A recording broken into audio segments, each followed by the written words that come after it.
Hello everybody, welcome back to another episode of the Zone 3 Media podcast. On my right is Harry. Hey guys. And on my left is Ben. What's up? The first thing that I want to discuss, and we didn't discuss it last week, is what actually is Zone 3 Media. Okay. Ben, can you tell me anything about Zone 3 Media? Well, Zone 3 Media is a fresh, it's a very, I think, first and foremost, it's new, it's very young. We're at our genesis right now. We're just three guys. What are we though? What are we? Yeah. Well, we're a production company, first and foremost. Film production company, media production company, trying to break into the industry any avenue we can, whether that's like our own films, promotional content, or obviously podcasts and stuff. Yeah. And what do you do, Harry, at Zone 3? So my role at Zone 3 here at Zone 3 Media is I'm the director. I think I have the job and the responsibility of honing the creative vision for the company. I like to think that there's elements of leadership, but also one of the most important parts of it is working in a team. And I think that sets us up nicely for the conversation we're about to be having. Yeah, I'll quickly explain my role. Yeah. I'm the producer and at the moment editor. Yeah. And Ben, you quickly explain. I'm on the explain camera your side role. of things, taking charge of all the visual elements of the projects that we work on. Go on, give it his classy name. Cinematographer. There we go. DOPs, if you want. Yeah. Okay, so I want to start off by ask you first, Harry. Yes. At this current moment in time, we're three young lads, we're fresh out of university, Yeah. trying to make it in this big film industry. And I want to know, how do we benefit each other? How do me, you and Ben benefit each other? Okay, that is a good question. The first way is you guys help me pay my bills, so thanks for moving in with me and doing that. Pleasure.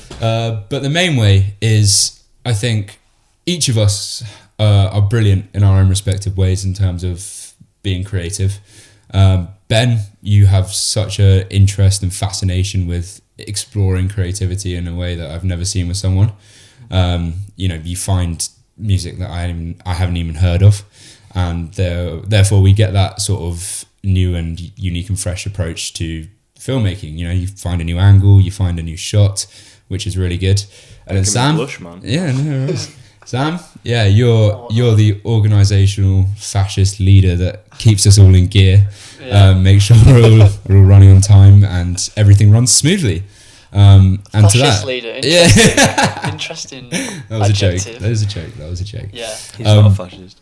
But yeah, together we are so much stronger, and I think we have various qualities that when put together, we thrive as a unit.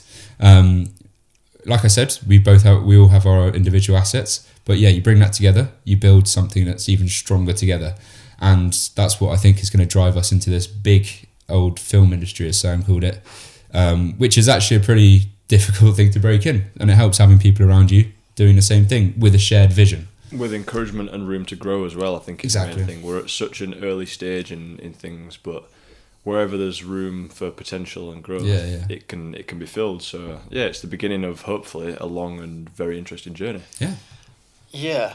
So we're going to be looking at basically teams versus doing things on your own. Yeah. Because in this day and age, technology, things even Just quickly, so what is the headline of this podcast?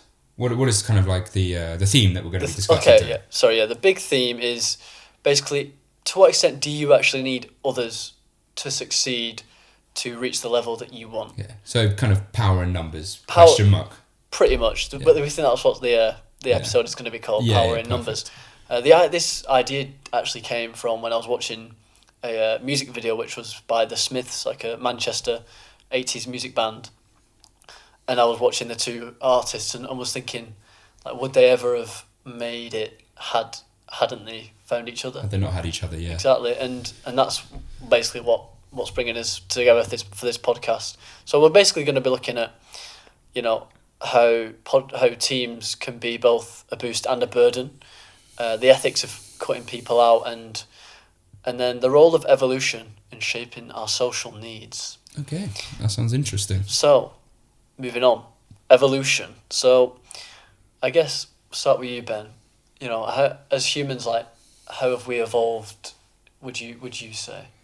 I think that since we started, I'll start human evolution about the time when I'll call it when we started farming. I think when people started realizing that farming was the way forward, that's when we changed from being animals and kind of became people. You know, that's when we started to realize how much we actually relied on each other and how much that reliance can put things back into the growth and success and prosperity and stuff. Before that, we were pretty individual animals. You know, you'd hunt and gather for sustenance, and then the concept of farming just meant that when you work together, you can achieve so much more. So I think that definitely kicked off the whole process of us becoming a lot more social creatures, and then from then it's just developed exponentially into the social kind of network that makes up everyday life now. Like, if you think about the humans of 5,000-10,000 years ago, they might have known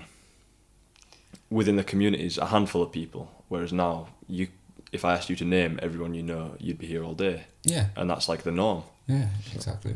Would you not say that it was even earlier that because we had to be in tribes and to survive, so even thousands, Yeah, thousands, sure, thousands, probably thousands way. of If years it'd be ago. good if I could get like a timeline of it and tell you an exact. Yeah. When they say though that the first evidence of civilization ever found, and I couldn't tell you exactly when it's from, but is a healed femur, because for an animal, if an animal breaks a leg, a bone like that, then it dies.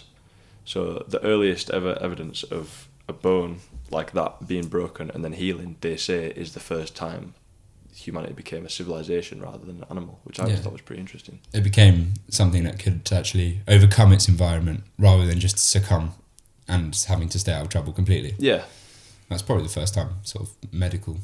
And it means that someone helped another person. Yeah. Oh yeah. And true. helped and allowed them to True. heal. Because if an animal, like I say, if an animal breaks its leg, it dies. It dies. Yeah. You do see it Without more. that support, yeah. Yeah.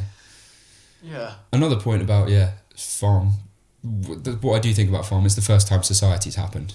When farms started creating, I'm going to Google that. societies started forming, and society is kind of the biggest team of them all. And when that first sort of evidence of society, About 12,000 years ago is when 12,000 years agriculture ago. was developed, for reference. okay, perfect. So yeah, as soon as society started forming, we were able to collect together, and like you said, it kind of started with an avalanche process where it kind of led to the point of where we are today. Well, it was unstoppable. It was from there, unstoppable, exactly. It was together strong. where we're able to reflect upon our teamwork now. Yeah. So yeah. Suppose it was like the first time that, I have a bit of wheat and you have labour and things, so you're like exchanging. Yeah, yeah. Well, I'm not sure what you would call that, but you're Is that like bartering? asset. No, like It's a trade. it's It's a trade. Oh, it is It's just a trade, it's yeah, yeah, yeah. It's a trade It's that. a trade. That's the first real form of currency, isn't it? Yeah. The value of one man's sort of wheat or assets, another man could offer, probably was a man back in those days. Another man could offer in work, or another set of chickens for wheat or something like It that. would be power and protection Yeah. often, because pretty quickly people started, as soon as agriculture started, there would always be one person who was more powerful, Yeah. bigger, whether that was physically speaking or in terms of the land that they had, Yeah. would be above someone else. Exactly. So the natural human condition, when you see someone who's that much stronger than you, going back instinctively, is to either find a way to get better than them, beat them, kill Yeah. them, get them out of the picture, so that's you, or to do what you can to get under them and Yeah. support them and join their little Well, a lot club of so that you're exactly. safe. A lot of people are content with their place in the system, in the feudal system, and that's probably what was similar to back then. But people are quite happy just. Tribalism, Yeah, you exactly. join a tribe if that means you're safe and you get looked after, then it's a no-brainer, really. I guess the invention of money, this big thing which is just so common these days, but that was such a revolutionary invention when you really deep it, I think. And when at one point it was just like, oh, I've got a bit of wheat, and if you work for me, Yeah. you can have it. Where it was that simple. Whereas now Yeah. you've got banks and Yeah. God knows what else. Yeah, so we're going to move on to like the benefits and the drawbacks of being in a team. moving into the modern day. So, Harry, what kind of things do you think are the benefits of being in a team from your experience? Some of the benefits of the team include the stuff I sort of mentioned when discussing our team here, and you can combine various people's qualities and you can combine them together, and obviously out of that is a stronger force. It's that's probably the main benefit, but there's also another benefit is the fact you get to rely on other people. You have other people looking out for you and you looking out for them, which means you're safer in a physical sense, but also in a mental sense. Having people surround you means, I think you feel comforted, because we are a social species, and for as long as we have been around, we have always been social. As far as probably why communication came very early on in the human lineage. Humans have been communicating for as long as they've been around, which means, the only reasons they were communicating because they were having relationships with each other where they needed to get a meaning across, whether that be for survival. It probably was for survival, especially in the early days, because like you said, farming didn't come around for another sort of 600,000 years, and therefore there was no, it was probably survival, hunter-gatherer type communication, but that still means that we were talking to each other, or at least in some form of communication. Yeah, there would have been communities, even however primitive. Exactly. And so I think that shows us that that sociability is deeply embedded in our makeup, and that we need each other as a species. And I mean, look at how deadly and dangerous loneliness is. Isolation is I think what's the biggest killer in men, isn't it? Supposedly, yeah. I suppose that's the new thing. Well, that's the new lion, isn't it? Yeah. After mosquitoes. Yeah. Mosquitoes. Depression, not necessarily isolation, but I think for the most part, depression and isolation go hand in hand. I think especially this day where you can get your own flat, you can have your own job. You don't need a part. A lot of people aren't having children, aren't getting married, and although I suppose you don't necessarily need to be isolated to be lonely. Loneliness can come in any single form you can think of. True. Exactly. I made a bit of a leap there. But anyway, I imagine the next suitable step will be burdens. No.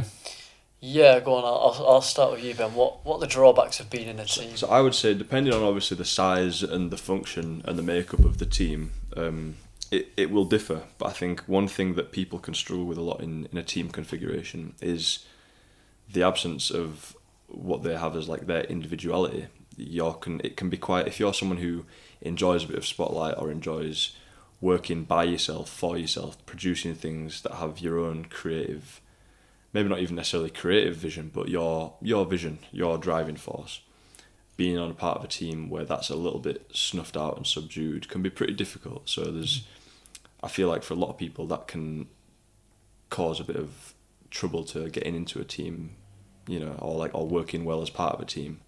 Well, a lot of people, as you'll find in a lot of, I'm sure, corporate environments, there's always people who aren't happy being just a cog in the machine and want to be. But doesn't that give you the drive then to excel, exceed expectations? So. Every team needs a leader, I guess, doesn't it? A team, by definition, kind of needs. And if you have the drive, to stemming out of not being a cog in the wheel, that should drive you to leveling up, basically. But what if there's more than one person like that? And that's where competition. And that's where competition is. Yeah. I guess it's never easy getting a promotion. No. You're always fighting someone for it. Yeah. It's trying to create that like a healthy good team and. I guess it's quite nice in our situation because we're all, I think, pretty happy with how we are. Like you've got me, who's maybe more like trying to organise everything, but I think you guys are okay with me organising things and turning up, and then I trust you guys to do your. Yeah, it's like a three-way thing. We all help each other out when it comes to the things that we don't like. Personally, I'll say one thing I can do sometimes is get caught up in negativity or pessimism. Not so much, super noticeably, but sometimes I can get in my head about things that I don't think are going to work out or are going to go wrong. And you guys, I would say, are pretty optimistic, positive people, especially in regards to this business. It's like and that always helps. It always helps to have that Yeah. kind of voice on the other Pick each side, other being up, like, yeah. it's going to be okay. Things Yeah. are going well. Because it is Cool. I think the easiest thing is to give up 100%. and listen yeah, to those inner demons that are Yeah, saying yeah, it's, we are always our biggest critics. Yeah. Our minds are wired that way for protection, actually. You've experienced failure in the past, you've learnt that, and so you're kind of expecting it because that's what your brain knows, and that's what you know. And it sucks. Exactly. You're And it scared hurts, so you want to protect yourself from that feeling. Yeah, I think sometimes just lifting each other up. Like sometimes if one of us is a bit down but knows that I've got an edit to do, for example, or, and Harry's asking me how's the edit going, and I can talk about it. Even if it's like I can't be bothered, I can vent. I can, even though I'm releasing it on you. I think that's healthier than me just bottling Struggling it up and getting annoyed, and and I think that's a good thing about this team is I feel like we can lean on each other if we need it, although it's not very often, which again there's a balance to it. You can't be too reliant. No, everyone's got to do the job to some extent. You have to deal with some things yourself. Yeah. For sure. Another burden that I actually is directly in counterpoint to my thing I said earlier as one of my pros is actually we are sociable creatures, but that doesn't mean we're completely sociable with each other. Relationships are actually highly subjective and differentiate between each individual person. So when a team is formed, and it might not come out till later how you interact with a specific person, but that could be completely negative, and you kind of risk actually compromising the team through these individual relationships, and that can be a struggle. Favoritism, or the opposite. You just have complete someone who you disgust just for someone who you guys don't get along, or there might be a personal circumstance where they sleep with your wife, or as you hear a bit. Well, let's try and avoid that. I hope so, boys. If a team is big enough, there's always going to be at least one dick, or exactly. at least one person who you think is a dick, and at least one person. And there's actually no way really around that other than, unless you settle it out like the adults. And that would be a prime example of good teamwork, And is when that discussion, sort of thing can be communication, overcome. exactly. I want to ask you boys, how at Zone 3 so far we actually have supported each other, and using real life examples, if you can think of any. It's an open question. I think one thing that helps us specifically with the fact that there's 3 of us is that there's always a decision to be made. With 4 people, with an even number, there's always a possibility that it can be split, and then it gets awkward and difficult to move forward from something. Whereas when there's 3 of us, there's always an imbalance. So when we need to come to a decision as a group, there can always be ideally all 3 of us agree, but if not, there'll always be 2 agree and 1 that doesn't, which means that it's only fair that the group, it's democracy. Yeah, exactly. We can operate democratically for better or worse, but always at least it's fair. I do have a specific example. I have a specific example. You talking about the van? I have. So we had a little mishap that I think I'm going to pass on to Sam, who might have made the little mishap to explain. So moving on, basically we hired a van. We bought some gym equipment for our home gym. Our home gym. And I may have accidentally dented the van into a wall, and no one was hurt. Yes. But it was a minor scratch. It was a minor scratch, but it was noticeable. Yes. And me being the northern scum from Manchester that I am, of Bolton actually, thought, we'll just leave it. And I spoke to my family, and they were like, yeah, just see what happens. But then Harry, from what I remember, Harry was very on the opposite side of the fence. Yeah. He was like, let's report it. I was like, okay. And then Ben was kind of, from what I remember, more in the middle. You were like, you hadn't quite made your mind up. I was definitely on the fence. I had to kind of it was obviously going to fall to me. Me and him both had to convince you. Yeah, that was the thing, man. It obviously was falling to me to make the choice. Yeah. So we weighed it up and we looked on this thing, and it had a pretty scary thing of if you did screw up the van or something, the maximum, and didn't tell anyone. Yeah, and didn't tell anyone. From what I'd read online, they could potentially charge you up to 1,000. Oh, it was more. I think it was more than. Yeah, it was a nasty, a not nice looking sum of money to be charged with. So, in the end, to make a long story short, we just kind of said, and I'd said, listen, let's just, honesty is the best policy. Let's just go for it. Take it on the chin. And even though it wasn't what everyone wanted to do, it was what we did, and Yeah. I think personally that I'm pretty happy with Yeah. that decision we made. And I think that was an important chapter for us. It was actually Yeah. because, like, even though I still, didn't, that wouldn't have been what I'd have chose maybe Yeah. if I was on my own. But being in that team, and it was done in a very, Yeah. we listened to each other, we heard each other out. It's the first time we'd had a disagreement. It's probably been the only time since, I would say. I wouldn't say we've disagreed about much, but it was something that, we weren't on equal footing with, and we overcame. Yeah, I think we overcame it and did it the correct possible way to have done that. Yeah. Yeah. So, yeah. It's definitely been on the, it'd be weird if we were completely agreeable, but that was the strongest. That was the one Most where it was like we had prevalent. to sit down and just like deal with it. We had the most- to be like, the most right, prevalent we've got example. to just have a talk about this. And Yeah. I remember I kind of came back and these two were a bit quiet, and I think I went and got them from the rooms and we're Yeah. like, "Come on, boys, let's chat it out," because it's easy to avoid them conversations and just be like putting it in the group chat. But Yeah. that's one of the benefits of living together, isn't it? We can Yeah. meet in the kitchen. Let's discuss it, boys, Yeah. face to face. And what's funny is looking back, it's so not a big deal, but we were all like so kind of like bummed out about it and stuff, and then like thinking about it, it was so minor, Yeah. and now it's in the past, and now we can laugh about it. What as you we just have said to. actually is another benefit of a team, and that's sort of face-to-face contact and being able to be open. Things get done that way more quickly. Me and Sam we've been working together for almost 2 years now. Adding you to the team in the summer, but we've noticed that regular face-to-face meetings, even if you haven't really got much to, nothing has changed that much in like the last week. You still advance, even if it's not that much. You still advance forward, and being able to discuss things face to face in person, I think, is such an important quality of a team. And For sure. I think we would have struggled in that situation without that ability. Okay. Yeah. Moving forward. So we're going to look a little bit more at the darker side of teams and what can kind of go wrong. Do any of you boys have any examples of real life examples? We'll talk about this later, guys. Don't worry. But just to start off with, any real life examples of groups that were successful, but then stuff like ego clashes, power dynamic struggles. Oh, okay, not that kind of dark. Because I was thinking like Rotherham grooming gangs and stuff like Right. that. No, I'm looking more like Oasis. Yeah, The okay. Beatles. These kind of groups that, and it's.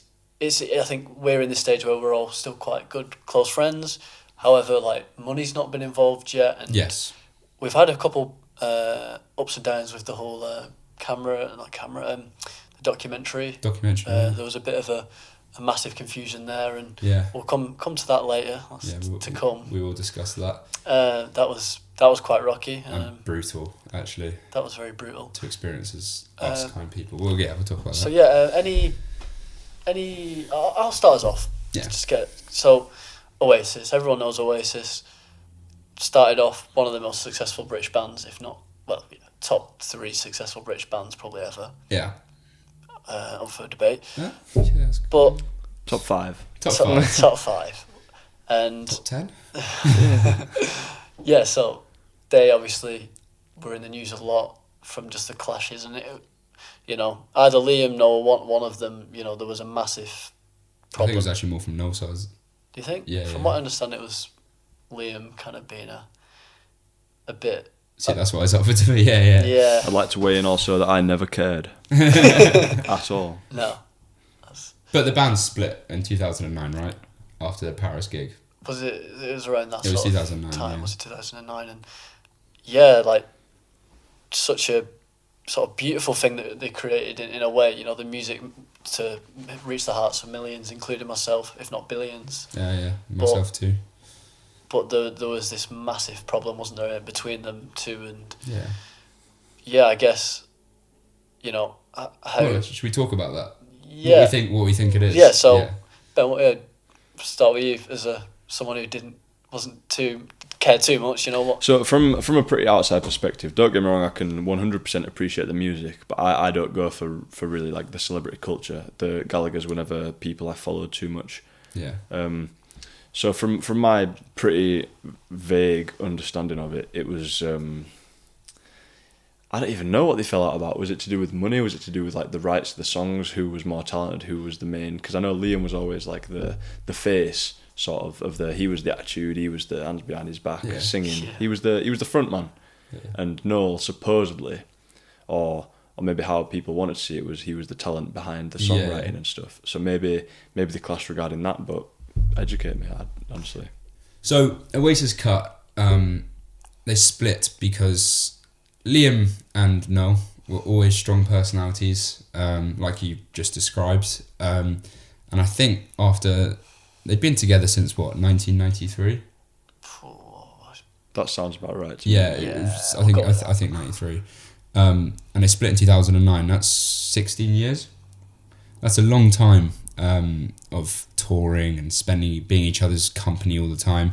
And I think it just reached a point where one little thing just tipped the other over the edge. And apparently it was Liam throwing a tambourine after a bit of a drinking session that caused Noel to walk out. Of all the instruments, that's a relatively harmless one to throw at someone. And it's Liam's signature instrument. I think that specifically relates to ego. But after working together for so many years, because, as much as sociability is important, I think you need your time on your own, especially from someone like your brother, who probably like the back of your hand. And I think that just boiled to the point where, I think they'd had enough. And I think Liam probably secretly had enough too, and that's why he didn't attempt too much in the way of fixing it. Until fairly recently. Well, that's when money comes back involved. Noel's just had a very expensive divorce, right? Oh, yeah. really? Liam was pretty happy to do it, I think, all the way through. Yeah. But Noel was the one kind of because he had his own band. But now that Noel's just had a very expensive divorce, that 300 odd million he might make sounding that pretty right. appetizing. Yeah, exactly. So, fair enough. Yeah, play to him. But that's one example of some something quite beautiful that's gone completely wrong. And I guess how do you prevent? How can you put measures in place? Because some things are just unavoidable. But Harry, how do you think here is we'll go back to us at Zone 3, we can avoid stuff like that when let's hypothetically we're getting thousands, hundreds of thousands of pounds for a shoot. Yeah. Big money starts getting involved. Yeah. Drawing clear boundaries, I think, for starters in our roles. So there's no crossover. But also that we feel that we have equal responsibility. Because there might be someone, and actually I'd use Sam as a specific example, it could be very easy for him to appear to have more responsibility and doing more of the workload. Which definitely true. Yeah. Which can create a grudge from Sam's perspective of him pulling the weight and therefore deserving more money. So if you kind of create clear boundaries of what your roles are, sharing the responsibility equally and creating those clear demands that each role has, that should, because I think that would be the most prevalent sort of issue, is that someone feels that the responsibility is not equal and therefore deserves more. And I think that's what I've seen from other businesses that I've looked into and what goes wrong there. That's where things start to go wrong. So if we all just pull our weight in an equal way, but also don't step on each other's toes too much, because I think that also can cause friction. Yeah, on the set we were just on, I noticed that there was a slight overlapping of various people going up to one specific person and kind of telling him how to do her job or his job, and so that does create a grudge and cause friction. Because in your mind, the idea that you have is flawless. Exactly. So if you think of something and you think you can pull it off and you're going to be like, this. And exactly. Then everyone else feels the exact same way about their idea. So it gets very busy, And especially when 5 people are all telling one person at once about their wonderful idea, I think it just gets, See, I quite like the idea much. that, like you were saying, we have our specific roles. So Ben's cinematographer, I'm producer, Harry's director, right? I think, so we'll go with Ben, right? He has final say no matter what, because that's Yeah. a specific field, and me and Harry can say all we want, and obviously it's almost like a dictator in a way. Yeah. But you know, Ben, and that's why you And have the right yeah. people who's open to hearing what we've got to say, but at the end of the day, he makes his the decision. call. Visually speaking, but likewise, you're the director. You'd be saying what you wanted, and you're the editor. You're the one who decides how it ends up looking. So I think as long Yeah. as those three roles are kind of stuck to, Yeah. and we're not like second-hand driving, telling each Second-hand other, driving, yeah, that's telling what each it other is. what to do. Exactly. Then we can all go in peace and do Yeah. our jobs. Because I imagine that that's the case in any sort of field, not necessarily specific to media. Absolutely. But obviously we notice it in a media perspective because we're working in media. Yeah. But I can imagine trying to do someone else's job for them it's a phrase in itself, right? Doing someone else's job for them. It's an annoyance. I think even though there are probably ways where it actually could be quite helpful if you're the one going to someone else. It always depends, doesn't it? Yeah. And that's why you need, like, I think, high people that know what they're doing. Yeah. And I trust that Ben with his camera, and I trust Harry to direct, and you know, at the moment it's just the three of us. It's nice and easy to regulate. But Exactly. if we do grow, hopefully when we grow, we end up hiring. You know, that's when things will change, and we can discuss that in the future. And that is going to be happening soon. I mean, Hopefully, I think, the way things are going, we're going to need a bigger team. extra hands. Exactly. We do have a production coming up in the post New Year, and that will test us, you know, for sure. And we might actually need to hire someone on board for that, depending on how that initial There'll be a few different things we need filming to goes. for sure, yeah. Exactly. yeah, okay. So I want to just quickly, finish this chapter, and I want you guys to be open with, I want us to be open with each other, and any problems thus far at Zone 3. There might not be any, but if you've anything that's sort of been dwelling, or let's. I definitely wouldn't say it was something that I overthought, but I think the main thing, the only example that I can really think of so far was the selling the camera.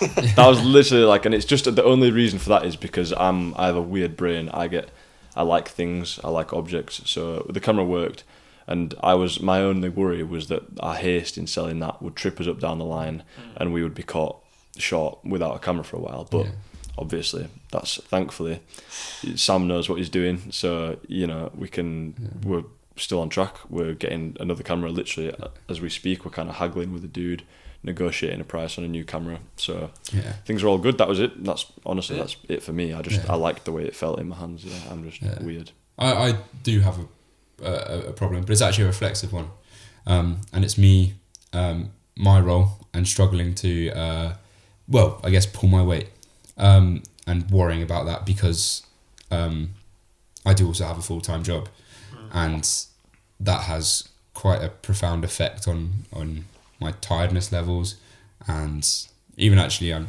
struggling with various things health-wise that I think are partly to do with that and partly to do with sort of other things, and all of that sits in my mind as being struggling to completely pull my own weight, but again, oneself is the harshest critic, and that can be anxiety based, and if I sit with myself and be honest with myself and honest with you guys, which is what I'm doing now, there are ways in which I could be better and be more efficient, but as we all can, exactly. But I think for the most part, it's an anxiety. I guess it's you guys can tell me about that. So I do worry about that. I do worry about you guys excelling and I get left behind. I think we all probably think the same thing about ourselves, but it's not something that we would have said up until now. You've just said that, but 100%. It's a very everyone knows that feeling. Everyone has the worry of not being good enough at what it's the thing you feel before you go into an exam. It's the thing you feel before you have a driving lesson or your driving test, whatever. It's just. Am I good enough? And it's always you asking it yourself. It's never anyone else who'll ask you that, really. And it's am I good enough for the team? Yeah. That's where the team matters. Because Well, my problem, and it's not a massive problem, it's somewhat reflective, but also maybe you boys as well, your kind of personalities, and it is.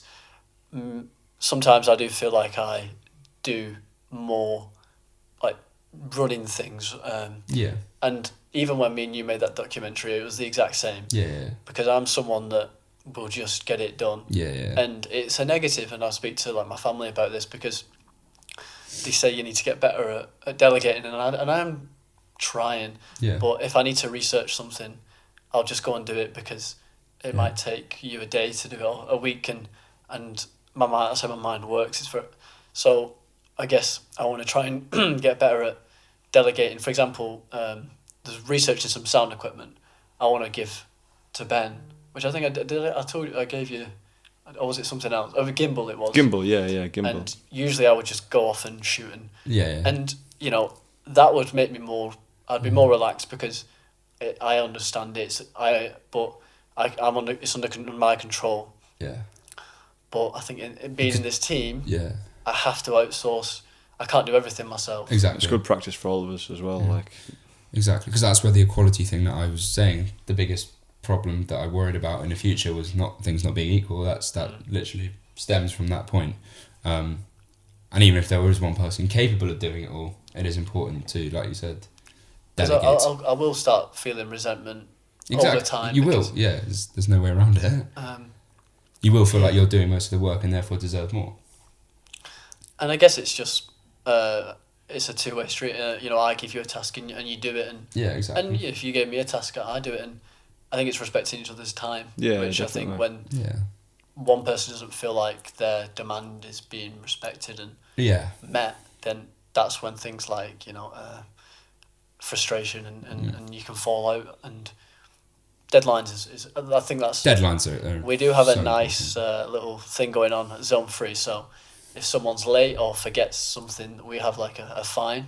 But it's not like Harry gives me a £5, we put it into our company bank account, and it does work for me anyway. Like for example, we had some presentations we were doing for each other, and Ben got off with that one because I jumped the fine because someone stole my bloody rucksack with my laptop in it. So I kind of Were you just so dedicated to the lie? I threw my laptop out the window. Yeah, got rid of it deliberately just so I wouldn't have to do that 5-10 minute presentation. It's just how shit, the presentation is tomorrow. What do I do? Yeah. But anyway. No, that's good. I'm glad we discussed that actually, because something we can improve on. Exactly. Definitely. The next sort of chapter that we're going to move on to is all about cutting people out of your life to achieve your goals. Yeah. So I'm going to start by asking you a question, Ben, and it is it worth cutting ties to move forward? I think the answer is almost always yes. I can't really think of many examples where the answer would be no. I think it's a very circumstantial question. It completely depends on who the person is, what the nature of your relationship is. Is it a work thing? Is it a life thing? Because I know, I'm someone who's fortunate enough to have never really had that many negative people in my life. I've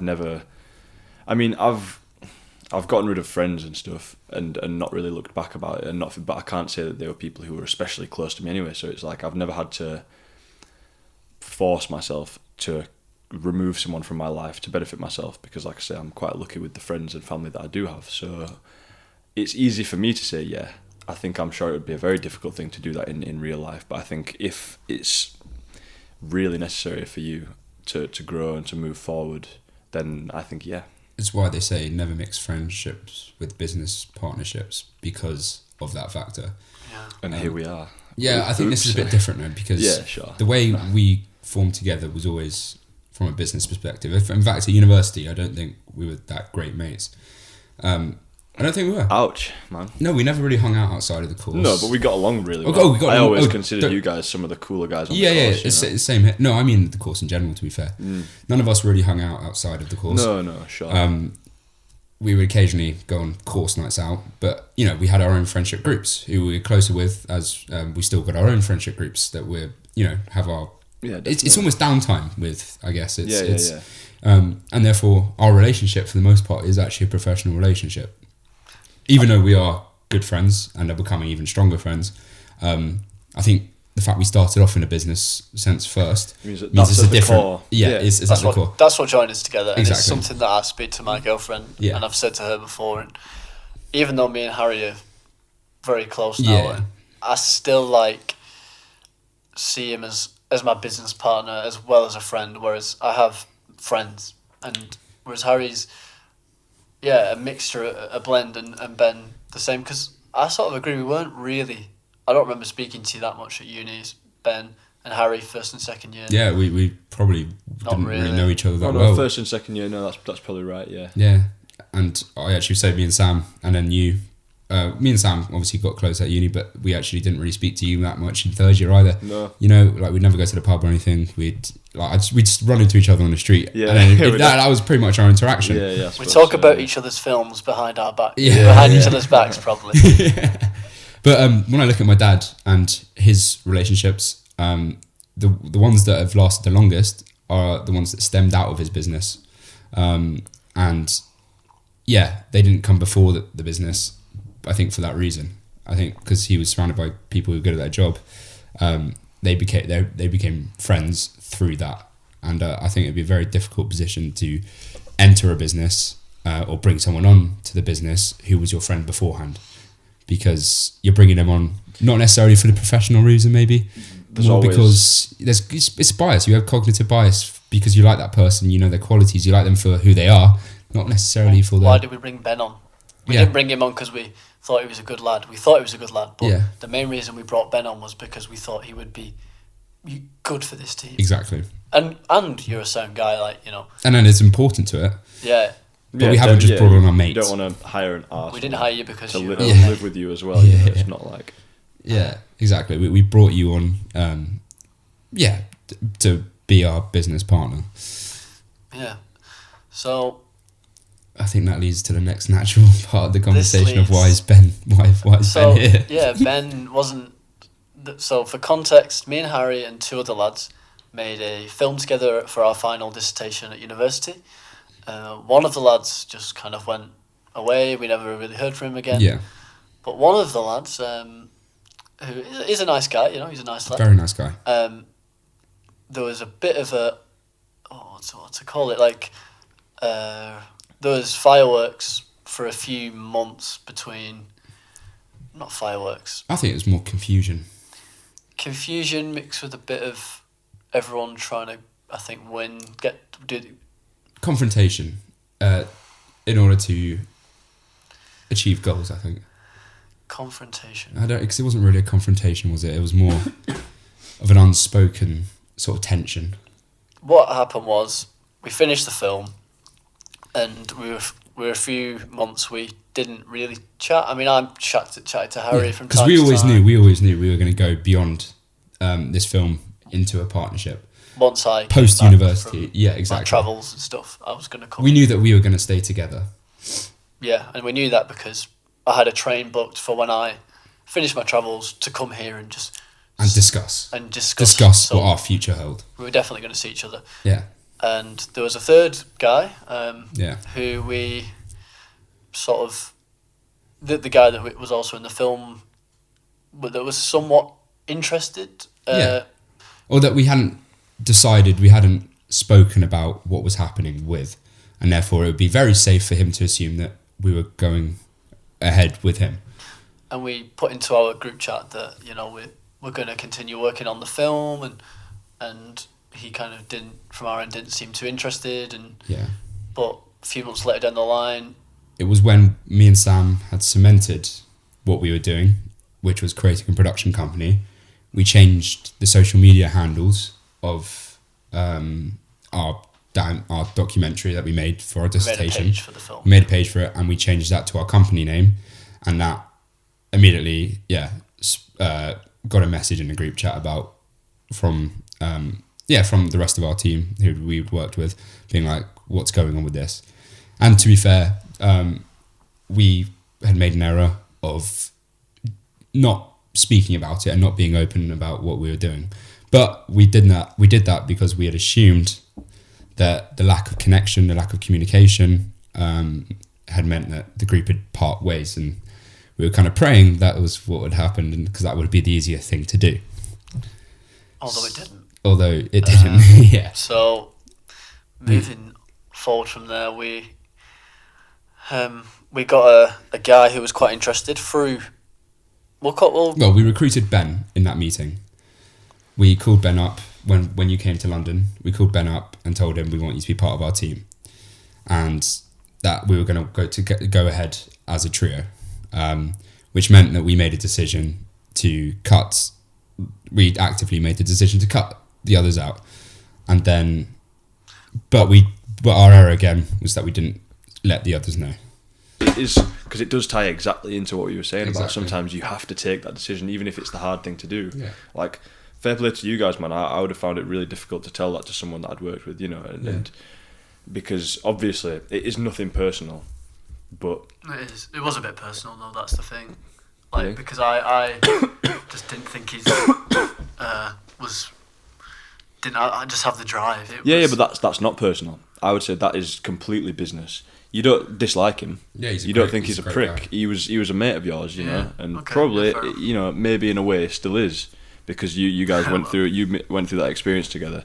So I wouldn't say it was a personality thing. Like, you didn't think he was annoying to be around or he stunk or anything like that. It was just the fact that you were thinking from a businessman's perspective and you had to do what was good for the company. Yeah, if you asked your dad, did we do the right thing, he would give you the quickest fucking answer you could ever imagine. Exactly. We all know what he would say. If you asked your dad, your mum, the same thing, and if I asked my parents the same thing, it's a no-brainer, man. That's why you just have to.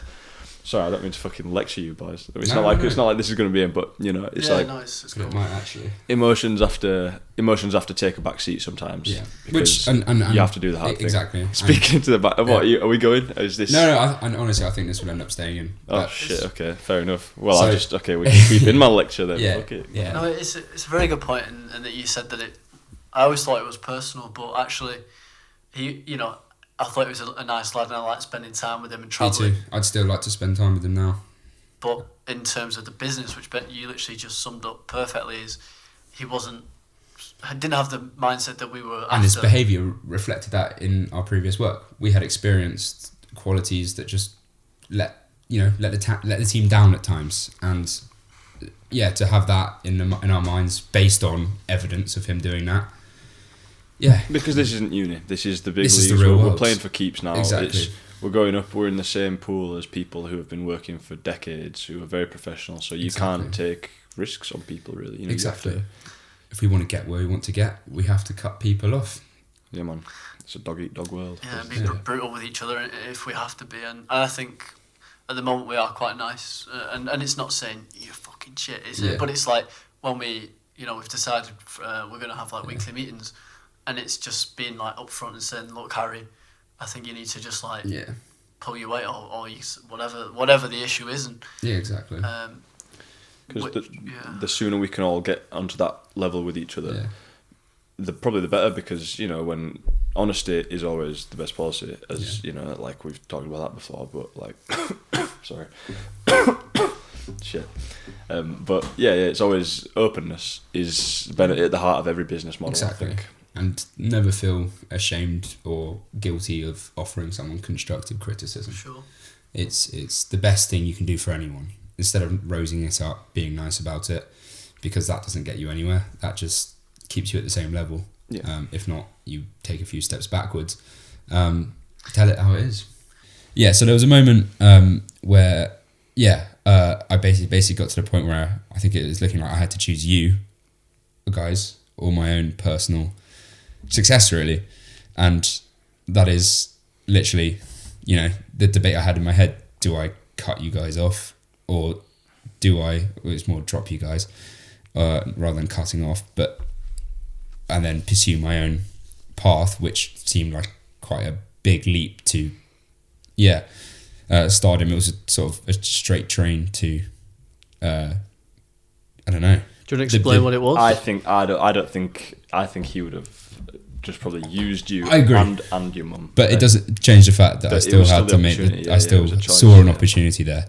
And so the situation arose is there was interest in the subject matter that we focused on in our dissertation film, and one of the guys who we talked about sort of cutting off earlier came to us and saying that he'd spoken to a director of a media production company that is quite successful, has won numerous Emmys and various other awards, and said he was interested in my story, and that he was, if I managed to get on board with it and got my mum on board with it, that he would then pitch it to some quite significant broadcasting companies. I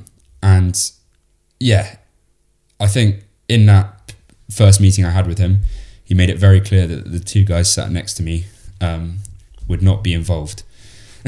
So immediately that raised the decision of, do I drop you guys and pursue my own path, which would be a much easier path. It would shoot me. It would it's a skip the line path by the sounds of it, basically. I'd be, involved in the film industry in a much more easier way than what we're going about it now. And ultimately, I decided no. Partly you guys wouldn't be involved, and yes, partly to do with my own circumstances and how I would be involved in that. But it was more to do with you guys and, losing this, which would be, losing everything that, we built towards this, even though it's just started, and rejecting the vision that we all have for this organisation. It would have been an incredibly bad move for myself to have gone that, because you guys are very important to me and important to my creative sort of journey. And I need you guys, alongside me. And not having that would have been an absolute disaster. I think that not only from my own perspective of like, thank fuck you didn't do that. I think you made the correct choice, not only for us as a company, but for yourself, man. I think you deserve more than what he would have offered you. Yeah, exactly. I think the price that you would have paid for the slim chance of being given that entry into the thing, considering not only your relationship with your mum and what it would have entailed, but just also where you would have been in relation to that particular guy. And given you were the only one on that call, you know how he kind of treated you and made you feel. I don't think jumping into that, because that was just over a laptop, never mind in an actual work environment. I feel like being around someone that unpleasant wouldn't have been a nice way to start things, as opposed to being with friends. Had your mum, because I want to clear some up, Harry, had your mum has said yes, would you have done it? Because I could have pushed hard to get my mum. I could have done that, and I even though I did try it, but there would have been time for me to go and speak to my mum and probably get her on board. That decision probably was a real decision, and I still think now that no, I wouldn't have done it. And I wrestled with it. I'll be honest with you guys. I sat there and really wrestled hard with the pros and cons, and ultimately decided that the cons completely outweighed the pros. Would have been, like I said, a bad decision for me to make. I mean, I thought, well, shit, he could throw us under the bus here. Yeah. And I think we spoke on the phone, right? I'm sure we did. I didn't. So at that point, to be honest, I think from that first call, if he had explained the fact that we would totally not be in it, that wasn't apparent to me. He kind of let it remain unclear whether you guys would be involved. We kind of cleared that up a little later on. For me anyway, my remembrance and understanding of that was that after that first call, I still probably somewhat naively thought that there'd be a chance for us all to be in the project as a team. Oh, we all did. I did. And then later, when it turned out that was very much not the case, obviously the situation changed. Because I remember being on the phone with you and when you told us and being like, "Oh, so can you get your mum involved?" and stuff like that. But that was because I was planning on coming to live here, right? Yeah. You both were. I think this was slightly before you guys really? Had asked. I don't know actually. I think it was because I think I was around the same time, maybe. To my girlfriend, like, if he throws someone under the bus, like, there's no way I'm going to go and live there. Exactly. I don't want to live with. Exactly. That would have felt so betrayed. And It would have been rough because even never mind for you, but even for me, I was like, I'd had the opportunity to live in the capital city, like kind of like in front of my face, and then that felt definitely maybe like that would be the plans for our future just getting totally shot down. Exactly. And have our idea, or your idea, which is a very personal story to you and both of you guys now, because you put so much into Exactly. the project, and to have that just taken by someone who couldn't give a shit and is just out to put out Profit, content really. and profit and get and win an award maybe, which fair enough, all due respect to that guy, he's just doing his job, that's how he's probably become as successful as he is. Because one of the things that I really sat with was the betrayal to Sam, because Sam was just as big as a part of that project as I was. Even though I was in front of the camera and it was my story, he was pulling all the strings behind the camera, and he was actually the first one that kind of came to me and said we should do it on this subject area, which is my mum and myself's story, and that was the ultimate actually deciding factor. I was like, well, this is just as much as Sam's kind of project, and to do that without him would have been a betrayal. Which also worth noting, just quickly, there's a lot of people who would have taken that chance and who would have jumped at it and who would have thrown us under the bus, and you didn't. And that, obviously means a lot, and that's the reason we're both here. That's the reason we get this amazing opportunity to do all this stuff that hopefully we're going to do in the future. So. It is, and actually, in hindsight, quite nice that we had that obstacle and hurdle to bring us together. Yeah, for sure, man. Yeah, man, I was like, fuck, like, I thought because we had a really nice... I thought we were a team. And, try now. And once that happened and the phone call, I was getting left at the loop, I was like... Oh. I felt the same. I felt not betrayed, because you hadn't betrayed me or anything, but I felt that distance and was like... Well, the betrayal was coming. I was like preparing, and, obviously it worked out, but... But we overcame it.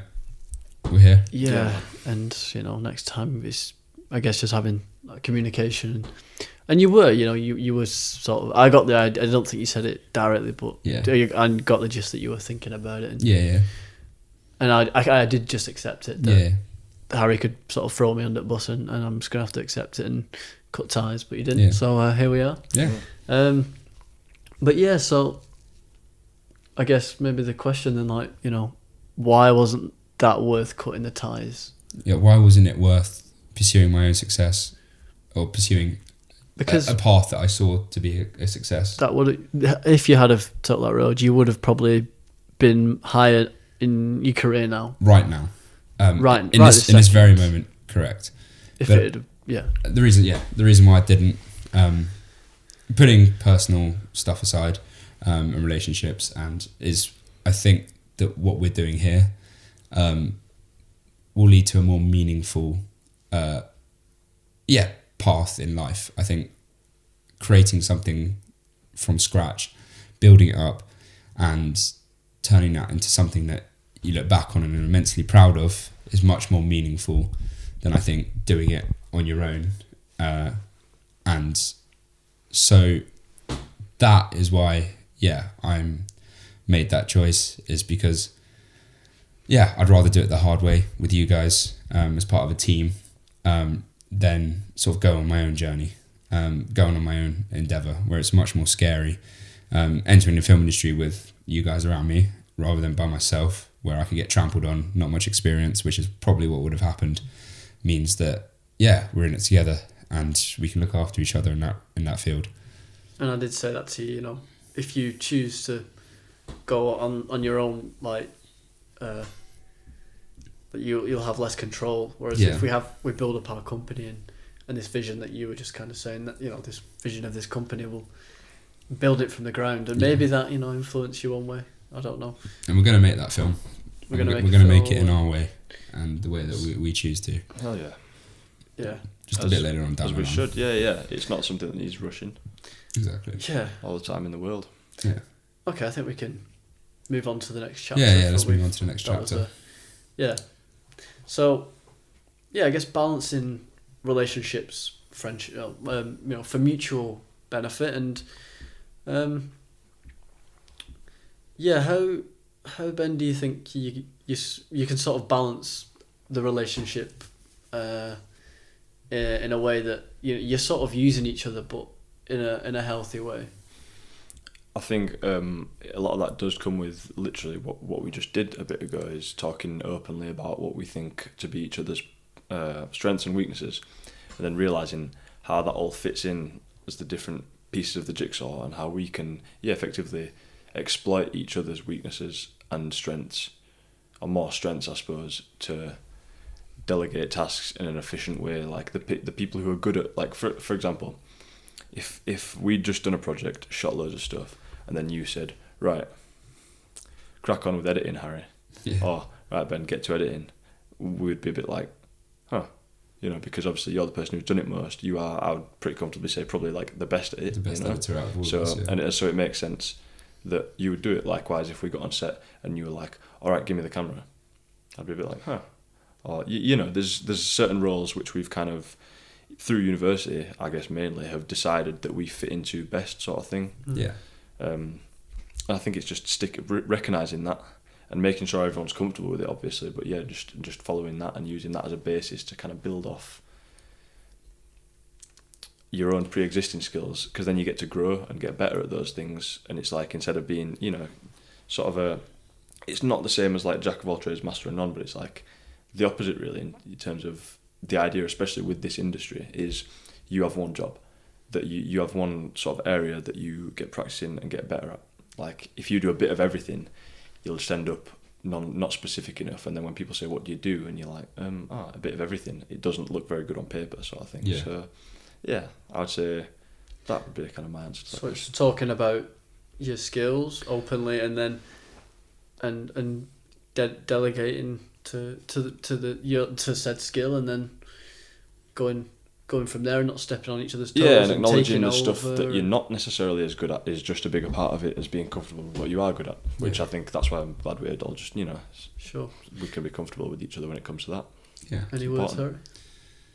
No, I think Ben's hit pretty much on the head there. I think the best part about a team is having a sort of zone that's free from confusion, where you're very aware of how the dynamic best works, or trinamic. Yeah. Oh shit. Yeah. Nice. Have you just made that up? I think so, yeah. Trinamic. Trinamic. I like that. Jesus. That would be a good company name. That could be the podcast name. Yeah. Trinamic. That's good. I do like that. For the betterment of the team environment, and therefore the betterment of how the business grows. If we know each other's weaknesses, I actually think that is just as important as know each other's strengths, so we can help each other. I haven't got really much more to say than that. I think the one key word is trust. Trust. And yeah. I think once it's broken, which like we were just talking about with the whole sort of when you had that opportunity, I didn't trust you, Yeah. And once that happens, it's like Can't go back. no, and you didn't do anything outrageous. Does that make the trust stronger than afterwards? I think it'll still be there because I felt somewhat abandoned, and kept out in the dark. Yeah. So I think once it happens again, and it could happen with me where I get an opportunity and I choose, to either let you guys know or keep you in the dark. But if it was happened to with you again, but this time you're more open, then I think that trust would be way stronger. But now it's more like, it's not I don't trust you, it's more like that'll be there the next time it happens. Yeah. And I'll observe and see what you do. See what I do. And if you do the same thing, then I'll be like, okay, I need to have a word with him. Okay, perfect. Yeah. Okay. I would say I trust you guys within reason. Trust you as much as would be normal to trust you at this stage. I don't know either of you especially well, but it's like from what I do know and what you've presented to me, I think you're both pretty trustworthy dudes. Perfect. I like to think that I'm trustworthy enough as well. As you just said, you incredibly are. I want to finish and conclude by, after having a 1 hour conversation, what's your guys' advice to the listeners on, is it better, if they're deciding, should I do my own thing? Should I try and start a team? Is it what's better? Harry, we'll start with you. What advice would you give to someone who comes asking you these questions? So they're two very differing experiences and highly subjective experiences based on the individual that's experiencing them. One person who I've known plenty of do thrive off their own backs. But ultimately, I do think there's power in numbers. I think everything we've seen so far as evidence in the way that humanity is built up has been to do with team and surrounding each other with people who get people to the next level. And if that's the way humanity has functioned in a successful way until now, I don't think, that requires any change. And even if, there's strong leaders out there, they still need a strong team around them to help them grow. Even, your Zuckerbergs, who cut off his partner Eduardo, what's his surname, Saverin or something like that, still did that with another person in mind, Sean Parker, and it wasn't to go on his own endeavour really. So I think it is very important, to keep a team around you. The world's a much scarier place alone. Yeah. Sure, yeah. Especially navigating a new industry, which probably everyone our age is. Yeah. If you can, and even if you're in a corporate job and you're in the office, I think even just becoming friends with your work buddies is such an important thing to do. Otherwise, I think you struggle and you suffer, because you can't, like what we've been doing, tell each other about your responsibilities and how that's going, and then you bottle it and end up overwhelming yourself with anxiety or whatever other strong mental feelings come towards things like procrastination and not feeling sufficient enough at your job. I think things work much better with a team around you. I think stick to the evolutionary model that we've been shown. Yeah. The strength in numbers, ape together strong. Yeah. Caesar puts it best. Exactly. You're always stronger with people than alone, unless you're like John Wick or some shit. But we're not. So a very real figure. Yeah, not many of us are. So it's like stick to your people, have trust, but also don't be too naive. It's a fine line, between having the trust and also actively choosing and making sure that you surround yourself with trustworthy people. Yeah. Because if you don't, then you're liable to get screwed over. So be trusting, but be smart about it. Yeah. Would be what I would say. Yeah. And I would say that I think it's being honest and trusting. Like, I just thought of an example. When you asked me about like the horse racing, and I was a bit like beating the bush. I think of the reason why I was like, I don't really know. And know about what? Ben asked me like, would I be able to get an opportunity there? Yeah. And I guess like being honest, I don't even know if I'm going to get an opportunity there. Yeah. So it's like, instead of me being like, I don't know, I think it's nice to be able to, for me to go like, I don't even know if I'm going to get a position. So instead of being a bit vague with like people close, I think sometimes that's what I did with Jamie. It wasn't that I was being purposefully dishonest. I just wasn't being. You weren't being clear. Completely clear. I think that's totally normal. See, I'd say that's like almost more sensible. Because if the same thing had happened to me, I would have probably done the exact same thing you did. Realistically, If someone offered me a job right now, I'd think about it before I told you. I'd want to prepare before I entered into that conversation. Okay. Like obviously it would be, depending on the job and everything like that, it'd be a strange thing to navigate. But it's like, it's something that I think sometimes you need to think about things yourself. I think complete transparency can't really be expected from anyone. And that's all about that balance, like you were saying. But I think you could even say, Harry could say, look guys, to be honest, I'm thinking about things. There's a potential that I might. Yeah. I think it's just saying, I haven't made up my mind, but I'm thinking about it. And sometimes in business, I don't think you have to do that. But I think with your close team, you have to have that fluidity. Like a good example, a bit of an easier one. So my dad, we were meant to call on like a Sunday, right? Yeah. And most people would just be like, oh, I'm feeling a bit tired or whatever tonight, and can we do tomorrow?